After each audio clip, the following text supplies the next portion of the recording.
Hello everyone. ఈరోజు మనం చిక్కుడుకాయ ఆలుగడ్డ కూర ఎలా చేయాలో చూద్దామా? దానికోసం ముందుగా కుక్కర్ తీసుకొని అందులో నూనె పోసి జీలకర్ర, ఆవాలు వేసుకోవాలి. అవి వేగాక సన్నగా కట్ చేసుకున్న ఉల్లిగడ్డ కూడా వేసుకొని వేగనివ్వాలి. అవి వేగాక ముందే కట్ చేసి పెట్టుకున్న ఆలుగడ్డ ముక్కల్ని వేసుకొని కలపాలి. మనం ముందే కట్ చేసి పెట్టుకున్న చిక్కుడుకాయలని కూడా వేసుకొని బాగా కలపాలి.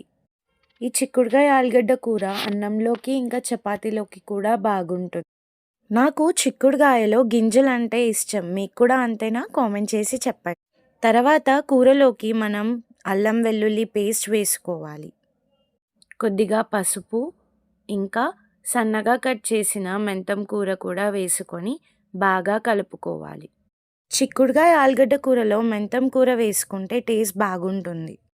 తర్వాత మనం ముందే పేస్ట్ చేసి పెట్టుకున్న ఉప్పు ఇంకా పచ్చిమిర్చి పేస్ట్‌ని కూరలో తర్వాత కొద్దిగా నీళ్లు పోసి కుక్కర్ మూత క్లోజ్ చేసి ఒక విజిల్ వచ్చేంత వరకి ఉడకనివ్వాలి. ప్రెషర్ మొత్తం పోయాక కుక్కర్ మూత తీసి అందులో కొబ్బరి పొడి వేసుకుంటే మన చిక్కుడుకాయ ఆలుగడ్డ కూర రెడీ.